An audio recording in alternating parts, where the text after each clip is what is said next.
Então é isso, pessoal. E eu estou aqui para falar hoje um pouquinho de filhos, né? Falar um pouquinho de filhos. Então, para quem tem filhos, super proveitoso. Para quem não tem, um dia vai ter, é o que se espera, tá bom? Então vamos começar a nossa live oficialmente. Filhos. Eu vou pontuando, aí se alguém tiver alguma pergunta, daqui a pouco eu libero para as perguntas, eu vou fazendo as pontuações, né? Filhos. Eu às vezes comento com Sara. Eu pergunto para Sara assim, Sara, o que a gente fazia mesmo antes dos filhos, né? Porque filho é uma bênção, é a grande oportunidade que a gente tem como pai e mãe de devolver, de compensar o grande presente que nós recebemos dos nossos pais. Porque um dia meu pai está me assistindo aí, ele não vai lembrar, né? Mas a gente entabulou uma conversa anos atrás sobre uma preocupação que eu tinha de criar filhos, né? E nessa conversa com meu pai eu descobri que a gente nunca, nenhum filho vai conseguir devolver o mesmo amor que o pai ou a mãe deu pra gente como filho. Nunca. O amor de um pai e uma mãe dá para um filho é diferente do amor que um filho sente pelos pais. Então, quando eu realmente vou aprender a doar aquele amor incondicional que meu pai e minha mãe me deu, é quando eu me tornei pai. Então, em primeiro lugar, ter filhos é uma grande oportunidade de você fazer essa compensação de equilíbrio da vida que você recebeu. Propagar a vida, né? Perpetuar a espécie e a vida é um grande presente, é uma grande dádiva, e principalmente a vocês, mulheres, por terem essa capacidade de carregar o filho dentro dos seus ventres, tá bom? Isso é impagável assim. Claro que tem pessoas que escolhem não ter filhos, né? Então tentam equilibrar a vida de uma outra forma. O próprio Bert Hellinger, ele não foi pai, mas ele deixou um legado muito importante para a humanidade. Então é muito importante vocês estarem atentos a isso. Entretanto, hoje a gente vai falar daqueles que escolheram ter filhos, tá? Então eu vou construindo uma linha de raciocínio bem didático para vocês estarem sintonizados, tá bom? Em primeiro lugar, vamos falar dos filhos em si. Algumas fases são importantes para os filhos. Primeiro, cerca de 6 a 9 meses, olha que interessante isso. Eu já estava nos testículos do meu pai. 6 a 9 meses, 50% meu já estava ali, né? E 50% já estava nos ovários da minha mãe. 6 a 9 meses. Chamamos esse período de pré-concepção. Vocês sabiam que neste período, se o casal teve algum tipo de trauma, alguma coisa muito forte passado, 6 meses ou 9 meses depois, quando a fecundação acontecer, essa criança já pode trazer essa marca. Então é muito importante a gente entender as fases dos filhos, é a primeira coisa que eu quero falar. Então a pré-concepção, 6 meses a 9 meses antes do lepo-lepo que fecundou, tá? Que ocorreu a fecundação, aquele amor carnal, né? Que ocorreu a fecundação. O ato que a gente chama de concepção. Concepção. Quanto mais calorosa for essa concepção, quanto mais amorosa for essa concepção, mais nós teremos um indivíduo completo. Mais nós teremos um indivíduo empoderado, seguro, das mãos quentes, do corpo quente. É o calor da concepção, tá? Pessoas que têm mãos geladas e pés gelados, mas não é esporádico, são pessoas que já têm essas mãos e esses pés gelados desde que se conhece por gente. As extremidades são muito frias, denotam para a gente uma concepção fria, uma concepção que não foi muito calorosa.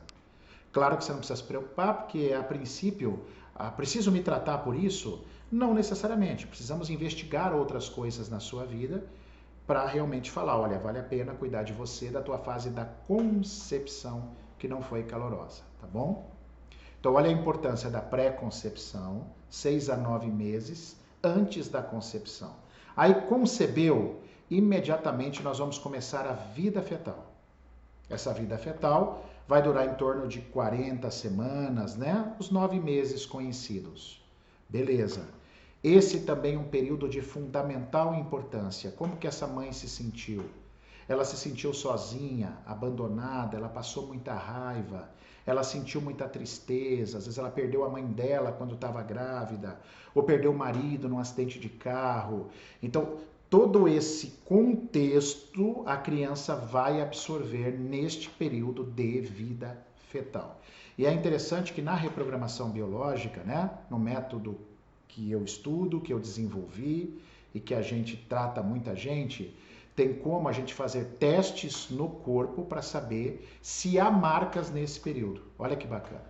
Se há marcas na pré-concepção, se há marcas na concepção, se há marcas na vida fetal, correto? Na infância.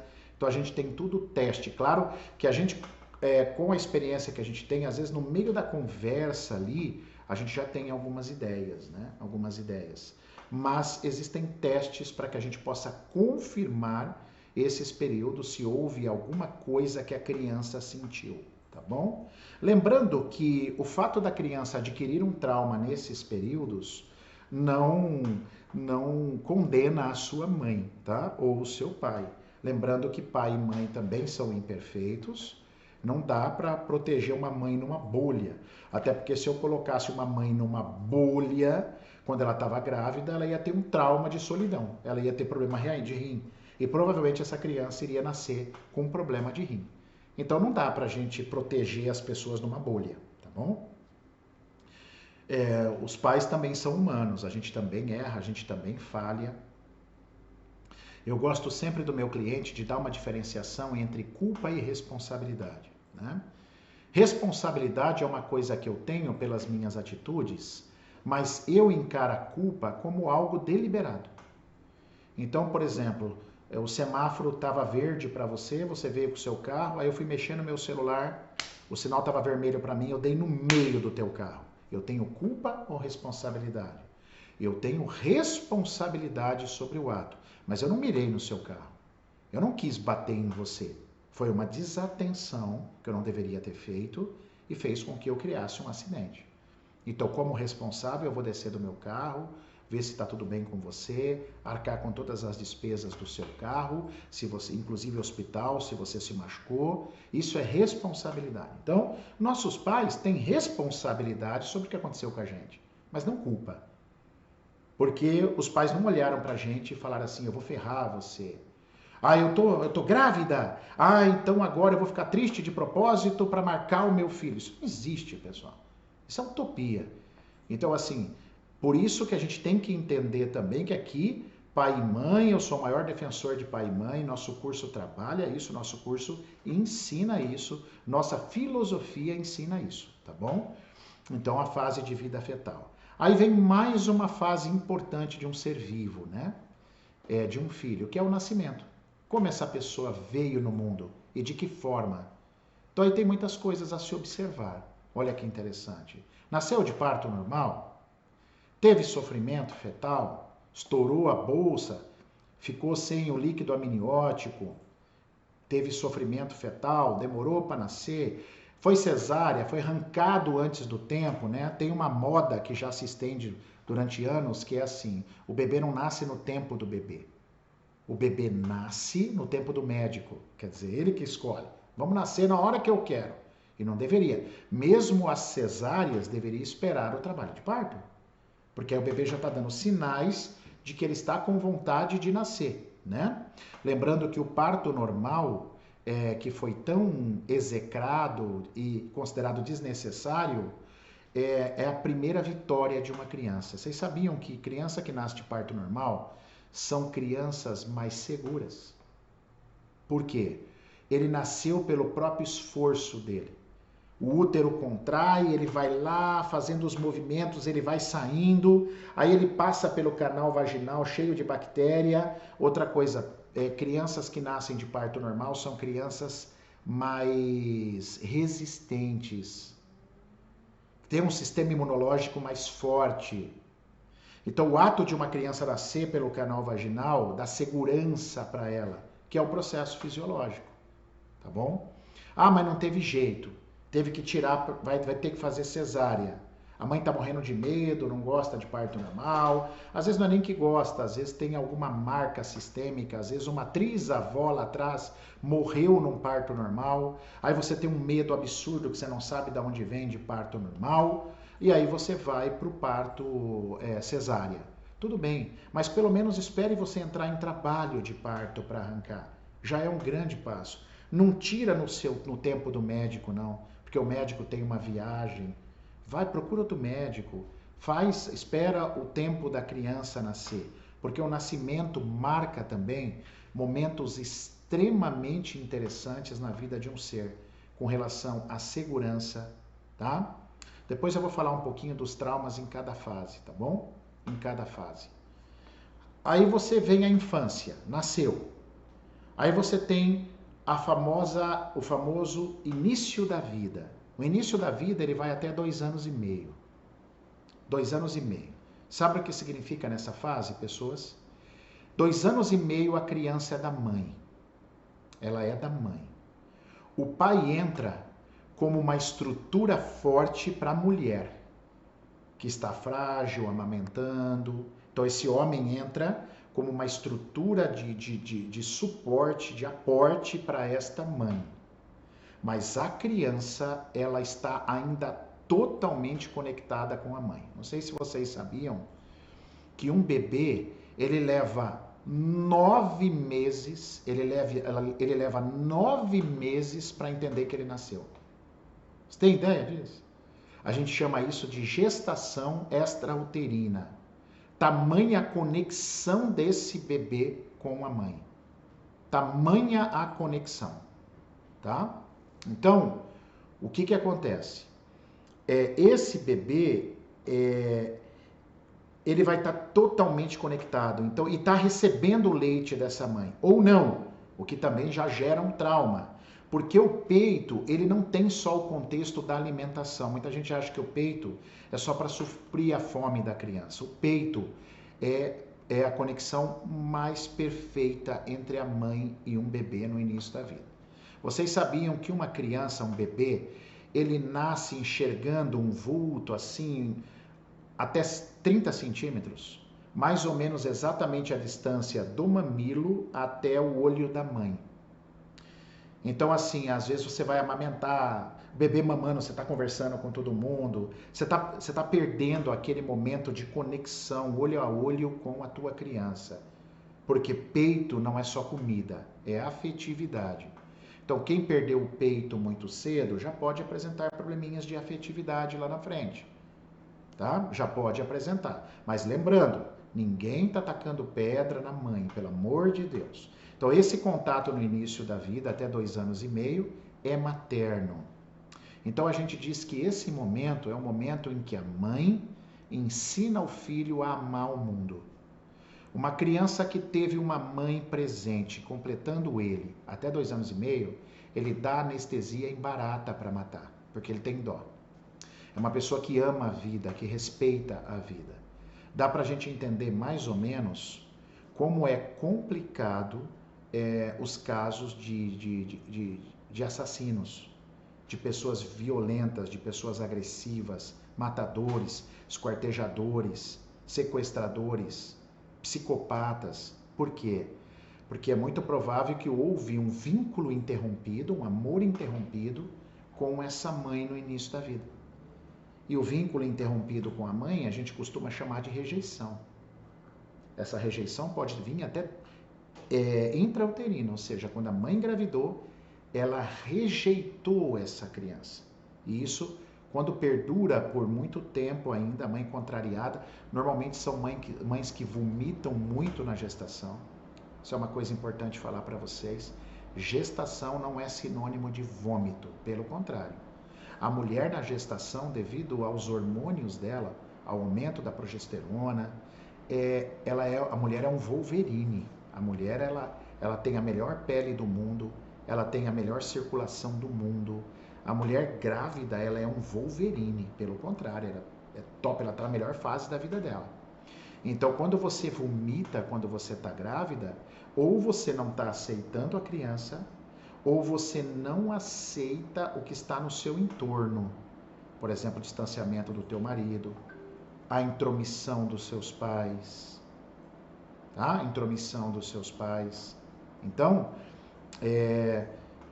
gravidez não foi feita para vomitar e passar mal, não. Se está passando mal, você tem que olhar. Ah, mas eu não reconheço nada disso, Maurício, parece que está tudo normal para mim. Então, essa gravidez está trazendo alguma memória sistêmica que está atuando em você. É preciso entender, porque gravidez é o melhor momento da mulher. Não tenha dúvida, hormonal. O melhor momento da mulher. Capaz de cortar teu dedo nascer de novo, porque é o melhor momento da mulher. Claro que isso não acontece, é uma brincadeira, mas é mais ou menos por aí, tá bom? Então, esses 2 anos e meio é a hora do contato total da criança. E lá no nascimento já tem uma coisa que acontece que é muito, é muito perigoso. O que está acontecendo? Nós somos os únicos mamíferos que separamos do filhote quando nasce. Já pararam para pensar nisso? Eu já fiz parto de cachorra, e não foi de uma só. Já vi partos de gato. Os filhotinhos, quando eles nascem, o que eles fazem? Eles embolam os próprios filhotes, os próprios filhotes, eles buscam o calor do contato e o contato da mãe. O ser humano é um bicho esquisito, né? A ciência, que se diz ciência, que estuda os seres humanos e o parto.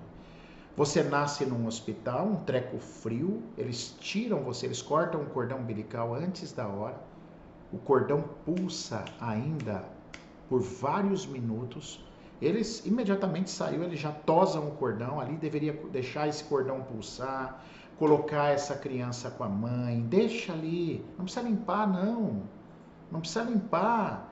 Eu falo que, nossa senhora, não sei de onde veio essa cultura de hospital, de parto, eu acho que veio de pessoas com mania de limpeza. Sabe aqueles neuróticos com mania de limpeza? Eu acho que começou aí, porque deixa o bebê com o muco da mãe, com o resíduo da placenta, põe em contato com a mãe, nota que essa criança, ela tá mudando completamente de ambiente, cara. Ela estava num ambiente quente, úmido, molhadinho, protegido, respirando por um cordão. O pulmão não funcionava, agora ela está fora, respirando por um pulmão, já não está mais sobre o meio líquido. Põe ela para sentir essa mãe. Não é assim. O que faz? Tosa o cordão umbilical antes da hora, vai lá, pega a criança, bota numa pelada, né, numa balança fria para pesar. Você imagina, você imagina você passando por isso, é que a gente não lembra. Aí leva, aí vai limpar nariz, aí vai fazer um monte de coisa. Você entendeu o perfeccionismo, a mania de limpeza? Não pode estar sujo, não pode. Aquilo não é sujeira, pomba. Aquilo é vida. O resíduo da placenta, aquilo é vida. Os mucos, as secreções, aquilo é vida. Não, mas tem que limpar. Tem que limpar. Aí limpa. Aí, cara, você vê cada aberração maior do que a outra. Tem criança que leva 5 horas, 10 horas para voltar a ver a mãe depois que nasce. Veja se é possível isso. Veja se tem cabimento isso. Então nós somos os únicos mamíferos que nos separamos da nossa mãe quando nascemos. Por isso que nós estamos tudo cheio de problema. Já começa por aí. Por isso que a gente já não é normal das ideias, tá bom? Porque tem vários estudos que mostram que esse contato, inclusive, interfere, dentre tantos fatores como imunidade, segurança, amor à vida, também a inteligência. Pessoas que tiveram mais contato com a sua mãe são pessoas mais inteligentes, mais emocionalmente seguras. Então você vê que já começam, por isso que hoje está voltando o parto humanizado. E quem puder aí, pessoal, quem ainda for mãe, pelo amor de Deus, se prepara para isso. Parto humanizado, pessoal, dentro da sua casa, procure um profissional que aceite isso, que te dê amparo, que ainda tem. É raridade, mas tem.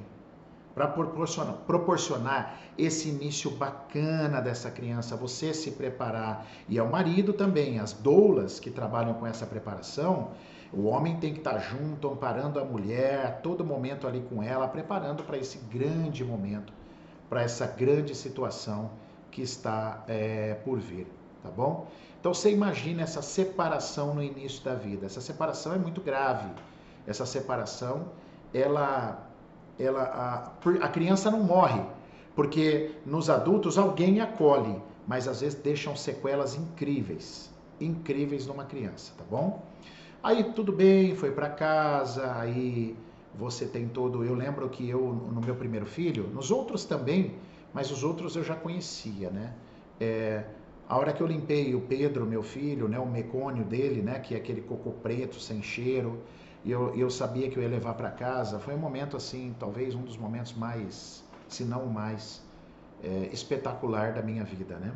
Então, que fantástico que é isso, você gerar uma vida e poder olhar para essa vida, cuidar, devolver esse amor que meus pais me deram, agora a esses filhos, é um processo lindíssimo mesmo. Aí o filho vai para casa, é muito importante esse contato com a mãe, e o certo seria até 2 anos e meio. Então, Maurício, você está querendo dizer que uma mãe, o correto era ela não trabalhar durante 2 anos e meio?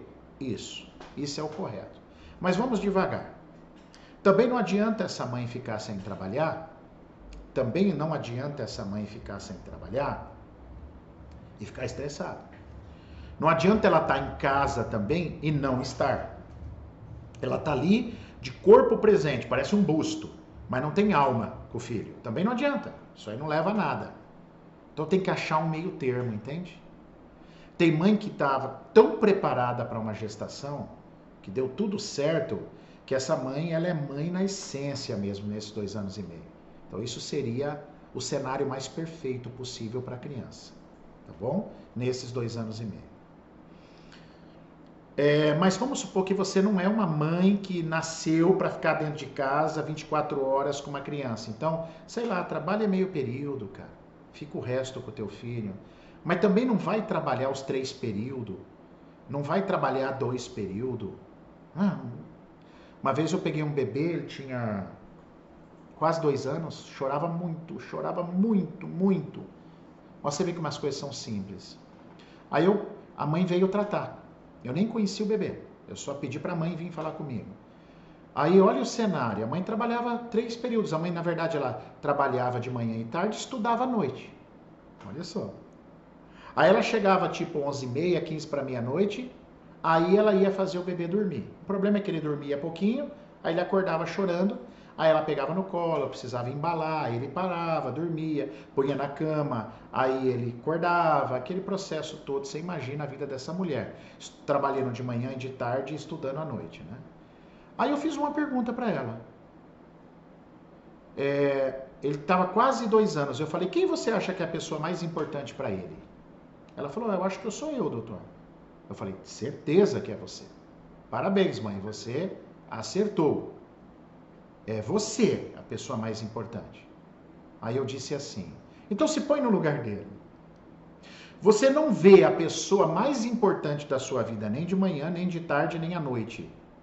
O único horário que você está em casa é a hora que eu, bebê, tenho que dormir. Eu não vou dormir porque eu quero você. Eu não vou dormir. Porque a hora que eu sinto seu cheiro, é a hora que eu preciso do teu contato, é de madrugada, porque você não para em casa. Você entende o raciocínio? Então, assim, aí essa mãe, eu falei, você tem que mudar de vida, mãe, tá errado. Não tem condição. Ou então eu não posso mudar, então não reclame do bebê chorando. Porque ele vai querer acordar, tanto que ele se acalma no teu colo, ele relaxa no teu colo, porque ele quer você. Ele não tem você horário nenhum. Então o horário que ele tem é madrugada, então ele não vai dormir. Eu, que sou mais bobo, não dormiria. Eu não dormiria à noite, eu quero minha mãe. Então, essas dinâmicas são muito importantes. Então, assim, você não tem o perfil de ficar dona de casa, cuidando de criança 2 anos e meio? Beleza, mas então use o bom senso, tá bom? Fique um período, meio período, arrume um emprego de um meio período. Se o seu marido consegue sustentar a casa e você consegue ficar 2 anos e meio com o teu bebê, melhor ainda. Se não, trabalhe meio período, fique um pouco com a criança. E aí a gente vai vendo se vai tendo alguma sequela, aí a gente vai cuidando, vai orientando. Mas esse é o caminho, tá? 2 anos e meio é mãe, é você. É você, mulher. Você é a peça mais importante na vida no início da vida de um menino, de um bebezinho, homem, ou uma bebezinha fêmea, uma bebezinha mulher.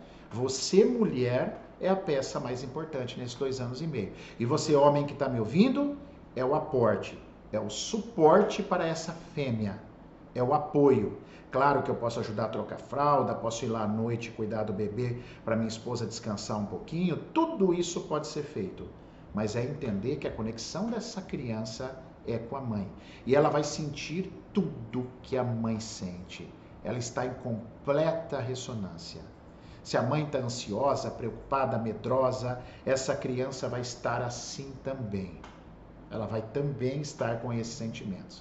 Se essa mãe está raivosa, essa criança vai berrar, ela vai chorar de raiva, ela vai regurgitar, ela vai ter refluxo depois que ela mama. Um pouquinho, tudo bem, toda criança tem, mas ela vai ter um maior refluxo depois que ela mama. Vocês entendem esta conexão? Vamos em frente, aí depois, se precisar, eu volto. Passou 2 anos e meio, aí entra o pai. Aí é hora do pai. E é muito importante que a mãe aprenda a deixar o seu filho depois de os 2 anos e meio com o pai. É importante que a mãe tenha segurança nesse homem com quem ela casou, porque é o homem que dá segurança para o bebê depois disso. Porque você já viu o homem andando de bicicleta com criança? Criança de 3 anos andando na bicicletinha? A mãe fica, ai, olha isso, olha isso. O pai tá chupando picolé e o moleque caindo de bicicleta, batendo a cabeça, chorando, levantando de novo.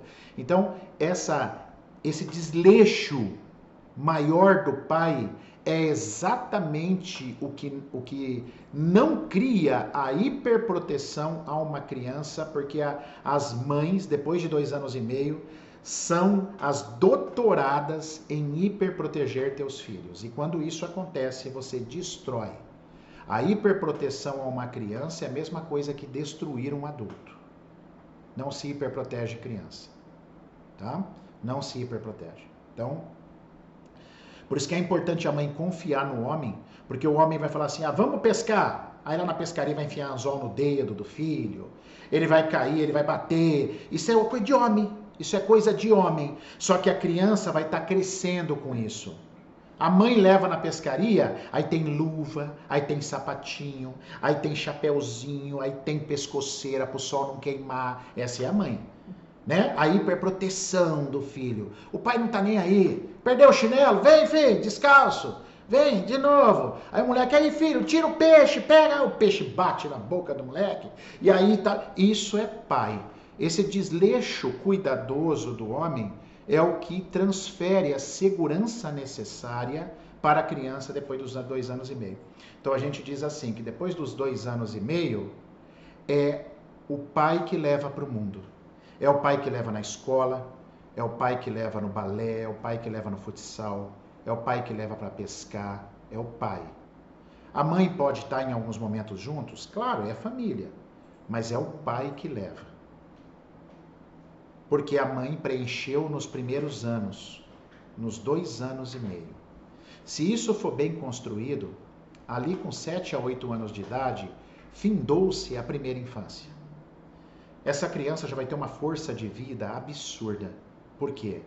Partindo do princípio que a gestação, não estou falando de perfeição não, que a gestação foi boa, o nascimento foi bom, a mãe teve presente nos primeiros 2 anos e meio, o pai deu todo o apoio ali até 8 anos de idade, essa criança, ela está pronta para prosperar. Aí vem a segunda infância, aonde continua sendo muito importante a autonomia, né? As mães têm uma tendência, não estou falando que são todas, tá, pessoal? Tem exceção, mas na sua maioria, o que a gente percebe em consultório, em estudo, as mães têm dificuldade de dar autonomia aos seus filhos. Dar autonomia aos seus filhos. Entende? Os pais são melhores nisso. E quando você não dá autonomia aos seus filhos, você tem que entender que um dia ele não vai ter vocês.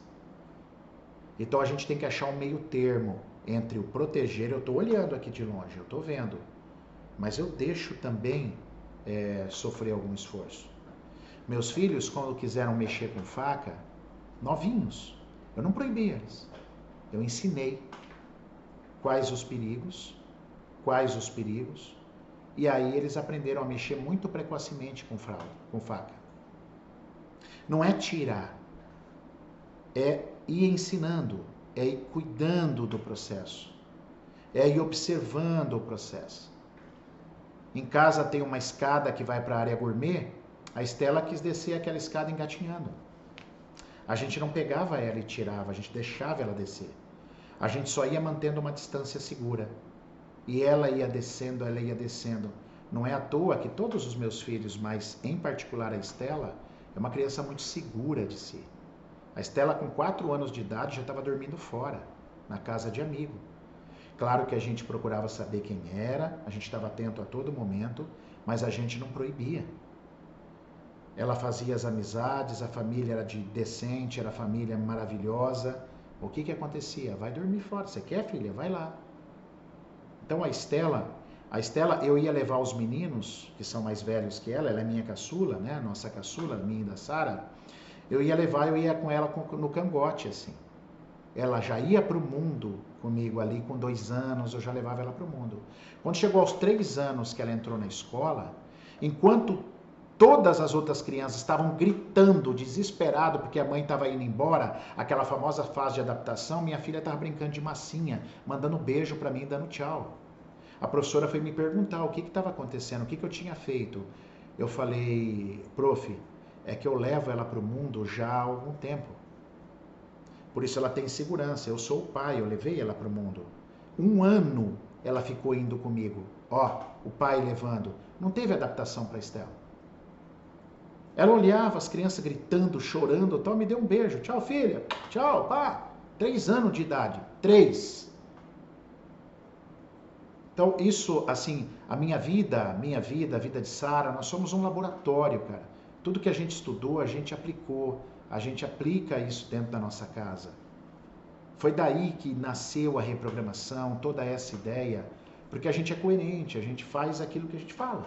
Então, a gente tem coerência naquilo que a gente ensina. Então, é muito importante essa participação do pai, a mãe também depois, mas principalmente a mãe no início da vida, ensinando o que é amar. Ensinando a mãe a terra. A gente fala que a mãe é terra, a mãe aterra a criança. Fala, aqui é o seu mundo, esse é um mundo de amor, aprenda a amar. Né? E aí, 2 anos e meio, o pai então pega e começa a mostrar para esse mundo que ele tem desafios sim. Tá? Que ele tem desafios, que esse mundo não é tudo um mar de rosas, é o pai que começa a levar para os desafios, é o tombo da criança de bicicleta, é aquele ralar o joelho, que essas coisas são necessárias, pessoal, são necessárias. Claro que você pode proteger, hoje tem, na minha época não tinha isso, hoje tem joelheira para quem anda de bicicleta, tudo bem, pode proteger, mas é importante deixar o filho galgar os passos dele, tá bom? Aí chega a adolescência. Adolescência, 13 anos de idade. Conhecida também como uma fase, existem alguns autores, pré-púbere, puberdade, sabe essas coisas? Eu não considero nada disso. Para mim é adolescência. 12 é a infância, 13 é a adolescência. Tá? Beleza. O que acontece na adolescência? Eu vou mostrar para vocês uma coisa bem importante aqui, ó. Essa parte aqui do cérebro, nós temos o hemisfério cerebral direito e esquerdo. Então imagina que você está vendo assim de frente, aqui estariam os olhos, ó. Aqui estariam os olhos. Portanto, esse hemisfério é o esquerdo, esse hemisfério é o direito, tá? Aqui para mim, para vocês vai dar invertido, acho. Então, hemisfério esquerdo, hemisfério direito. Existem diferenças nas funções do uso do hemisfério. Por exemplo, uma criança ela é muito mais lúdica. Uma criança na primeira infância, ela usa praticamente na sua totalidade, o hemisfério direito. Por isso uma criança ela quer desenhar, ela quer pintar, ela quer sentir. Porque esse é o hemisfério do abstrato, da criatividade, da liberdade. É esse aqui, da afetividade, é esse. Conforme ela vai amadurecendo, a partir dos 6 anos, mas aos 13 se consolida a função do hemisfério esquerdo. Do hemisfério esquerdo. O hemisfério esquerdo é o hemisfério da malícia, do tempo. Por isso que uma criança de 5 anos, às vezes até com 6, papai, vamos jogar bola ontem? Filha, vamos jogar bola amanhã. Eles não têm noção do tempo. Agora com 13 anos ele tem. E é esse hemisfério que aprende a julgar. Esse hemisfério é o que a gente aprende a julgar, o julgamento. Então, uma criança, na verdade, é igual um cachorro. Se você espancar uma criança, claro que eu sou totalmente contra isso, mas se você espancar uma criança, 2 minutinhos depois, ela vem no teu colo. Igual cachorro. Bateu no cachorro, escorraçou o cachorro, mas não leva 2 minutos, ele está balançando o rabinho para pegar carinho com você. Porque não tem julgamento. Agora, depende do que você fez na primeira infância e na segunda infância, aos 13 anos, você pai, você mãe, vai ser julgada. Porque aí ele vai aprender a julgar, e não estou dizendo que isso é certo, o problema é que o adolescente não tem maturidade para definir uma boa empatia, eu vou falar sobre isso. Então, o que acontece? Aos 13 anos ele vai julgar tudo aquilo que faltou para ele, ou que ele viu, ou que ele escutou na primeira e na segunda infância. É aí que os pais e as mães falam, né? Ah, adolescente rebelde, é um aborrecente. Não é que é um aborrecente, é que agora você, pai e mãe, está arcando com as consequências das faltas de responsabilidade de vocês, não culpa. Mas a falta de responsabilidade que você teve lá com a tua criança. Então é preciso ter paciência. E o que acontece? É muito difícil para você falar para um adolescente de 14 anos, 15 anos, cara, seus pais deram o melhor para você, seus pais fizeram o melhor, se ponha no lugar deles. Esse se pôr no lugar deles é muito difícil para um adolescente. É fácil entender por quê. Isso é neurociência. Por quê? A empatia é a ponta da picanha. A empatia aqui, ó, é a ponta do cérebro, a parte mais nobre. E isso aqui só está completamente desenvolvido com 21 anos. 21. Então, nós vamos tentar, mas é muito difícil trazer empatia pelos pais de um adolescente. Fora os conteúdos sistêmicos pesados, as repetições, que eu não vou nem entrar nisso, que pode piorar a condição de revolta do adolescente, porque ele aprendeu a julgar. E quando ele era criança, ele não sabia julgar. O hemisfério dele não estava pronto. Então, ele não julgava.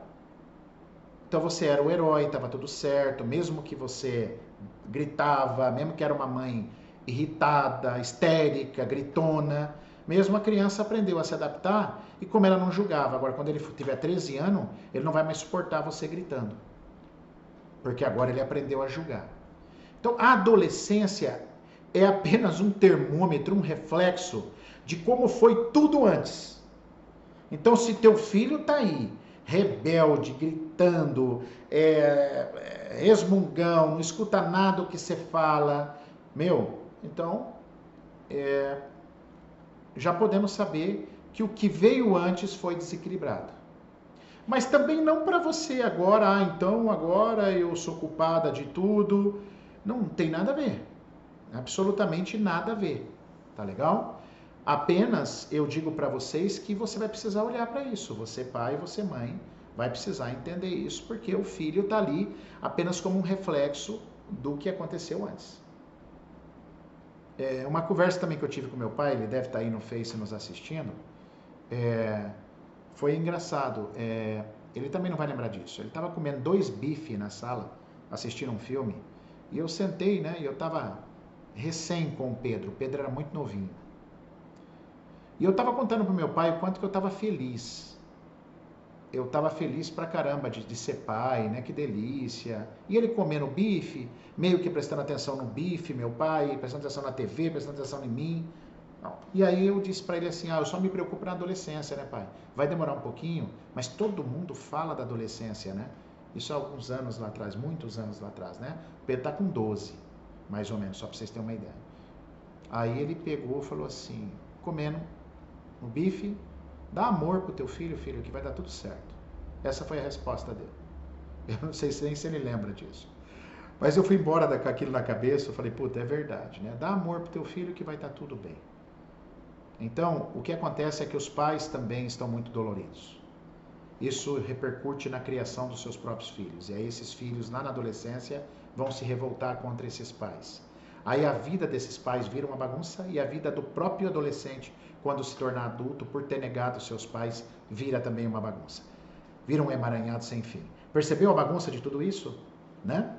Então, às vezes, esses pais estão repetindo histórias que eles também receberam dos pais, que os pais não conseguiram dar. E esse ciclo está se repetindo, se perpetuando, e o pepino continua. E vai continuando, e vai continuando. Então, a adolescência, quando ela é tranquila, claro que tem algumas flutuações hormonais, né? Tem algumas flutuações hormonais, tem a fase do adolescente que é a tribo, ele já quer que o pai pare um quarteirão antes da escola, para os amigos não ver que o pai levou, né? Então são as tribos, os adolescentes têm tribos, isso é normal. Mas adolescente respondendo para pai, gritando com o pai, revoltado com o pai, usando drogas, né, precocemente, isso demonstra uma falência lá na primeira infância, no início da vida, na primeira infância e, quiçá, na vida intrauterina, no nascimento, tudo isso tem que ser olhado, tá bom? E aí nós precisamos saber se esses pais também têm para dar, se esses pais estão a fim de olharem para eles também, porque tratar um filho é tratar o pai e a mãe também. Para vocês terem uma ideia, até aproximadamente 8 anos aqui, eu oriento a minha secretária para os pais não trazer filho. Eles ligam para a Kate, minha secretária, e falam, Kate, eu queria marcar um horário para minha filha. A Kate, quantos anos ela tem? Ela tem 5, então não leva ela, vai você e o marido. A primeira consulta minha, eu entendo a dinâmica da família. É ali onde eu mais posso ajudar eles a ajudar o filho deles. Porque eu ajudo o próprio pai e a mãe a ajudar seus filhos. É isso que é legal. Por quê? Porque não adianta olhar para a criança, ela é apenas um reflexo daquele bolo, daquelas situações terríveis ali, tá bom? Uma coisa que eu queria falar para vocês é, vida fetal é um momento que marca algumas doenças, que nós da reprogramação biológica, nós não acreditamos em doença, tá? Mas a vida fetal marca alguns momentos difíceis, patológicos que podem surgir na vida. Insônia. Então, se você aí é um adulto que tem insônia, provavelmente o seu trauma foi na vida fetal. Provavelmente lá atrás, na vida fetal. Insônia.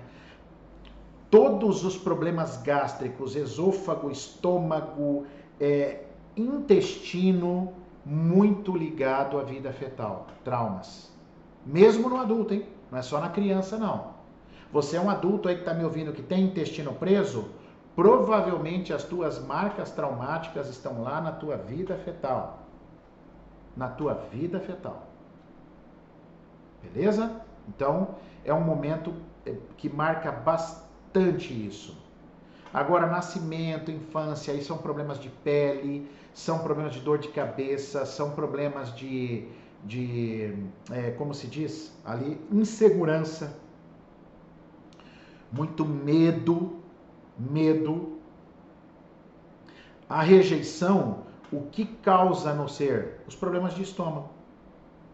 Então, rejeição gera contrariedade, vômito, são os refluxos, raiva, que vem da parte gástrica, incluindo o seu intestino. Aí você tem problema intestinal, aí você vai ter uma série de problemas, aí seu problema de pele aumenta, porque intestino hiperpermeável com inflamação vai aumentar seus problemas de pele, por exemplo, entre tantas outras coisas. Esses dias eu falei de intestino, tem a nossa live aí para você assistir. Entenderam, pessoas? Sacaram? Então, cada fase tem um momento, por exemplo, no início da vida, aí pode acontecer também problemas de pele na criança por separação da mãe, problemas cognitivos, problemas sociais, de socialização, tudo nesse início da vida. Tudo nesse início da vida. Então, lembrem-se que o nosso título hoje da nossa live falava exatamente disso, né? Falava o que os pais precisam saber. Então, eu fiz um apanhado aqui geral do que os pais precisam saber. Tá bom? Contei para vocês o que vocês precisam saber do início da vida. E até mais do que o início da vida.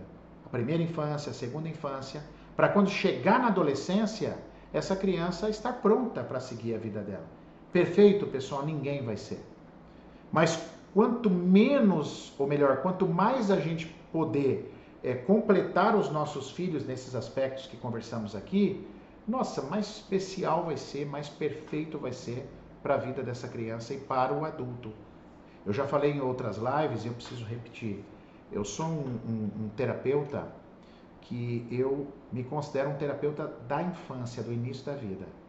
Então não adianta você chegar para mim e falar assim, doutor, eu comecei a ter gastrite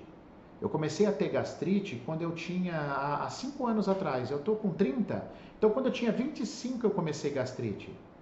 Eu não vou olhar para 5 anos atrás. Eu vou olhar lá para tuas entranhas. É lá que está o pepino. O que aconteceu há 5 anos atrás é que você teve uma releitura. É uma releitura o que você teve.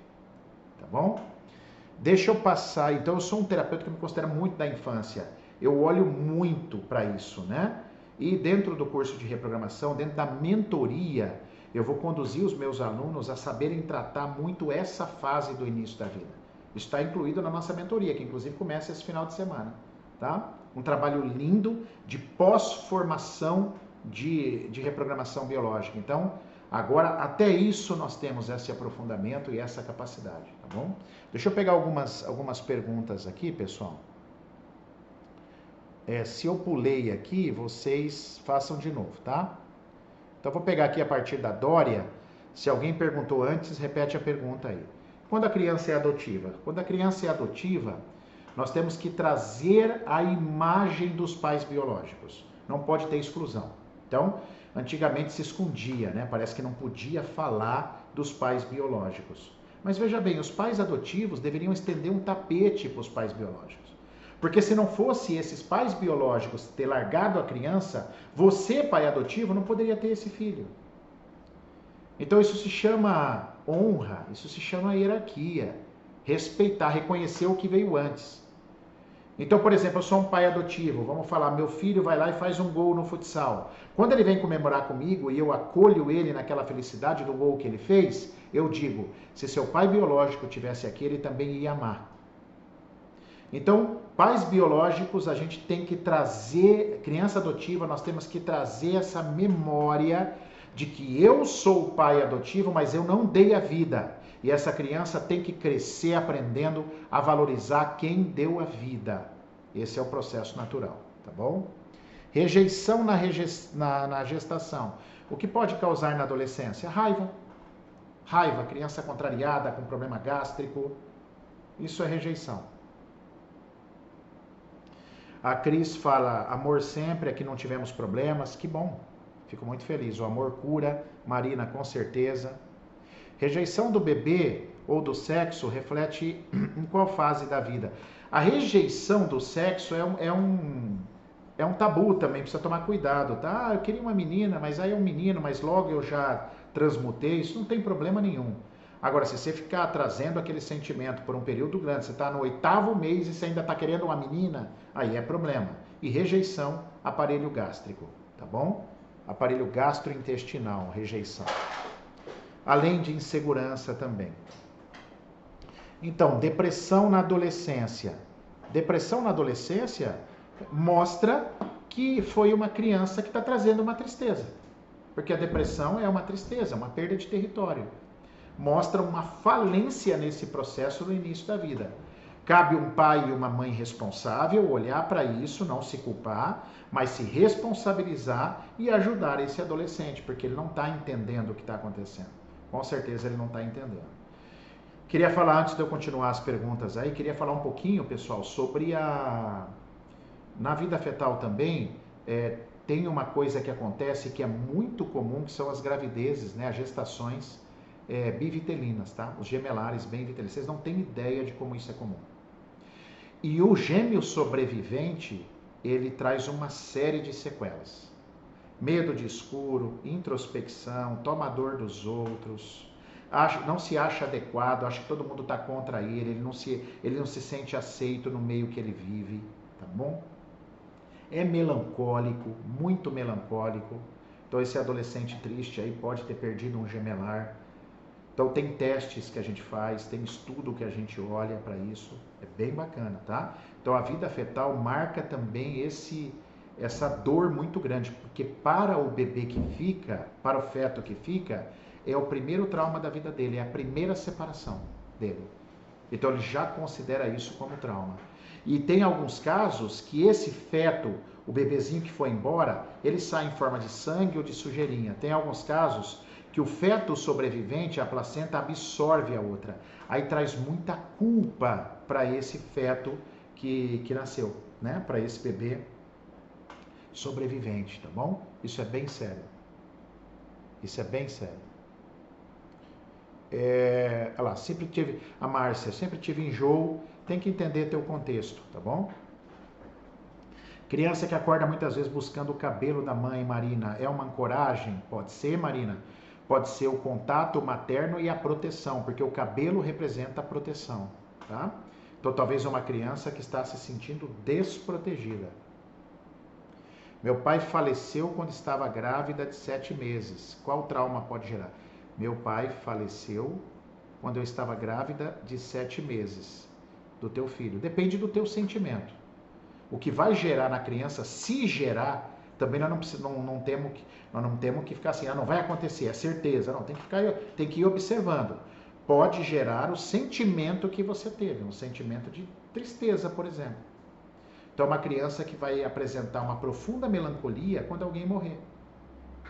Tá certo que quando alguém morre já é triste, mas nele vai estar potencializado isso. Então, tem que entender que tipo, agora você ficou revoltada com Deus, porque seu pai morreu, tô chutando, tá? Não tô dizendo que foi isso. Mas você ficou revoltada com Deus, então é raiva, teu filho vai ser raivoso. Então ele vai pegar aquele sentimento que você teve quando você perdeu o teu pai, o avô dele, né? Azia na gestação, raiva, contrariedade. Agora precisa entender com o que foi, né? Quando a criança é criada somente pela mãe, cara, Deus ajude. Quando ela é criada pela mãe, Deus ajude, a gente vai ter que ver. Às vezes quando tem um vô, o vô pode tentar fazer esse papel do homem, não é o pai, mas pode fazer esse papel de levar para o mundo. Agora, para que é criada só com mãe, nós vamos ter que esperar. Meu filho de 21 anos hoje rebate nas respostas comigo, de uma forma impaciente. Então, Adriana, indica que tem algo perdido lá, tá? Tem algo perdido naquelas fases mais importantes. Não recrimine. Claro que você tem que educar, mas responsabilize você e o seu marido para ir buscar ajuda. A Maiara, azia e gastrite são problemas de infância? São, mas principalmente de vida fetal, quando estava dentro da barriga. Autismo nós não vamos falar agora, Lili, eu vou ficar devendo para você, tá? Autismo a gente não vai falar agora. Eu aqui escutando os sentidos, que tudo isso já fez na minha vida desde a infância, adolescência, bacana. Pai certo é aquele que te colocou na barriga da sua mãe, mais ou menos por aí. É legal o pai adotivo, né? O pai adotivo também fez um papel importante, mas eu não posso negar de onde veio a vida. Isso não faz sentido, né? A gente tem que ter coerência. Meu filho mais velho tinha 2 anos, eu grávida do segundo, o pai faleceu. Pô, que tristeza, né? Que tristeza. Vamos entender como estão essas crianças, né? O que elas vão apresentando, tá? Tem como reprogramar, tem bastante coisa que dá para fazer. Quando uma criança nasce com uma deficiência, por exemplo, alguma síndrome, dá para tratar com a reprogramação? Sim, esse é um dos objetivos. A gente olha para o conflito, aí a gente reprograma, tem reprogramação noturna, tem ações, tem tarefas, por isso que eu vejo os pais primeiro. Meu filho faleceu há 11 meses com uma Meu filho faleceu há 11 meses com uma doença de bebê e ela foi dar sinais aos 18 anos e foi tirado bem antes do tempo por cesárea. É isso, eu sinto muito, Tati. A perda de um filho é uma coisa realmente assim, sinto muito mesmo por você, tá? Mas agora você já começa a entender um pouquinho. Eu não posso afirmar que foi por isso que teu filho morreu. Há mais mistérios entre o céu e a terra do que sonha a nossa vã filosofia, né? Shakespeare disse isso. Então, mas há uma suspeita, né? Meu segundo filho ficou 3 dias na UTI, é bem revoltado, aí teve uma separação inicial. Criança de 7 anos atrasada no aprendizado, o que faz muito atraso de aprendizado, o que deixa uma criança hiperativa é perda de contato. Tá? Filho de 4 anos que ainda quer mamar no peito, como dá o peito. O filho quer o peito, dá o peito. Quem tira o peito é o filho, não é a mãe. Dá o peito para ele. Criança de 4 anos só adormece com a mãe e na madrugada acorda pedindo a mãe. A gente é a favor da cama compartilhada por isso, né? Quando a criança aprende a dormir com os pais até uma certa idade, ele se livra mais fácil, né? É o contrário, né? Às vezes o que a gente escuta é, não põe na cama, mesma cama, porque a criança vai se viciar e depois não sai nunca mais. Não existe isso, criança não tem malícia. A malícia é hemisfério esquerdo, só vai estar pronto com 13 anos. Teu filho não vai dormir na tua cama até 13 anos. Então no início da vida, o lugar de criança é com os pais, sentindo o cheiro. A doutora Eleanor Madruga Luzes, uma psiquiatra do Rio de Janeiro, fez um trabalho de pesquisa. Sabe o que ela descobriu? Que, sabe aquela morte súbita de crianças? São crianças que são separadas da mãe para dormir no início da vida. Porque a criança, quando estava dentro do útero da mãe, ela escutava todos os órgãos da mãe funcionar, inclusive o coração. E o coraçãozinho do bebê, ele meio que toma uma referência do coração da mãe. Aí o bebê mal nasce, você já quer com 15 dias levar para o quartinho dele porque falaram para você que tem que levar. Ele perde esse sincronismo, a criança tem morte súbita. Isso é bem sério, tá, pessoal? Criança, quando uma filha rejeita a mãe, sendo que nasceu dela, foi criada por ela, não consegue criar um vínculo. Muitas discussões, o que pode ser? Tem que olhar para esse início da vida. Estão lá as questões. Desde a vida fetal, tem que entender, tá bom? Menina de 10 anos com muitas espinhas no rosto, ainda não passou pela menarca, inteligentíssima, com vergonha de se expressar em público, então ela é insegura. Se ela tem espinha é porque ela não passa uma boa imagem, ela tem vergonha do jeito que as pessoas veem ela. De novo, tem que olhar para lá. Mas sem culpa. Tá, Suzana? Sem culpa, com responsabilidade. Fui rejeitada na vida intra. Sim, acontece muito, Cleci. Tenho intolerância a vários alimentos. Legal você lembrar disso, Cleci. Exatamente na vida fetal é que constrói as nossas futuras intolerâncias a alimentos. É vida fetal. Meu, que lindo isso, né, cara? Filha que não se desliga do peito, dorme com a mãe, desmamei no tempo errado, talvez é possível, talvez o pai não levou para o mundo, é insegura. Então pega os aprendizados dessa live e tenta decodificar lá. Porém, se você não conseguir, pede ajuda. Ah, Marina Miller. Obrigado, Marina. Gente, vai abrir uma turma presencial de reprogramação biológica dia 28. Tudo isso aprendemos nesse curso extraordinário. Perfeito. Tá aí, ó. Tá aí, dia 28. Dia 28. Meu filho mamou até quase 3 anos, roer unha. Roer unha é agressividade contida. Bom, pessoal, tem muitas perguntas, que delícia, mas eu vou ter que encerrar já, tá bom? Eu vou ter que encerrar. Vou ficar devendo para vocês, mas que legal, né? Que legal a participação de vocês. Que live gostosa, assim, de grande aprendizado, né? Eu espero que deu para ter uma noção aí do que vocês pais precisam saber sobre esse desenvolvimento das crianças, as fases mais importantes. Queria lembrar vocês nesse momento que dia 5, agora segunda-feira que vem, nós não vamos ter live, tá? Mas nós vamos ter um evento super especial, que é o meu aulão sobre... essa live vai ficar salva. Então, segunda-feira, nós só vamos trocar. Ao invés de você participar da minha live aqui, você vai estar comigo no meu aulão Desperte o Seu Gigante. Libere o fluxo do sucesso na sua vida, tá bom? Então esse aulão, pessoal, é agora segunda-feira agora que vem, no lugar dessa live, tá bom? Então eu espero você é o meu convidado de honra, porque não paga nada, é gratuito, é transmitido ao vivo, online. Então eu espero você nesse aulão, tá bom? Só que você precisa fazer sua inscrição aí na bio do Instagram, no link. Por quê? Porque essa aula é fechada, ela vai estar num grupo do YouTube, fechado. Ele não é aberto assim. Então você precisa estar nesse grupo para você receber o convite. Se você não estiver no grupo, você não vai receber o convite, tá bom? Então eu peço para que vocês se inscrevam lá, quem não inscreveu ainda, tá aí na bio do Instagram. Você é o meu convidado, pessoal, super produção. Vai ser um negócio top que a gente preparou para vocês, tá? Me dê esse voto de confiança. Vai ser lindo mesmo, funcional e vai ajudar muito a você entender coisas sobre a sua vida que pode travar a sua evolução, inclusive no dinheiro. Inclusive, principalmente no dinheiro, tá bom? Então, uma grande oportunidade. Vai ter sorteio de brindes, então fiquem atentos que vai ser uma segunda-feira super especial. De tempos em tempos a gente faz isso. Então, se você ainda não participou, esteja lá. Se já participou, participe de novo, porque é gratuito. Agradecer a presença de vocês nessa live. Pô, que felicidade ter vocês aqui. Uma live muito rica, de muita participação, muitas perguntas. Foi uma delícia estar com vocês, tá bom? Agora a gente vai descansar. Eu tô louco para ver minha família. Cheguei de viagem hoje, já vim direto para a live. Estou afastado de casa, fiquei desde sexta-feira fora de casa. Quero ver os que eu amo também, né? Um beijo a todos vocês, de coração.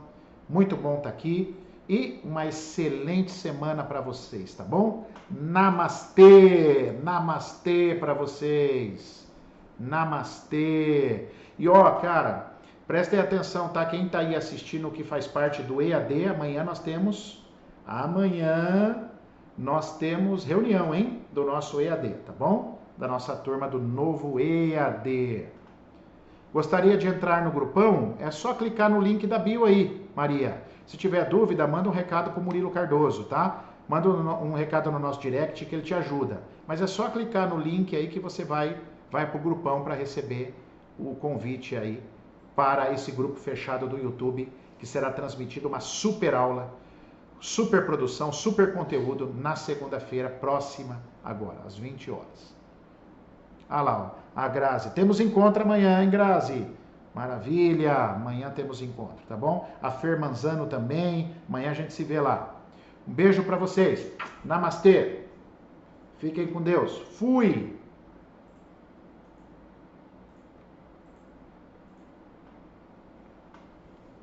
Maravilha, Murilo Cardoso. Sim, senhor.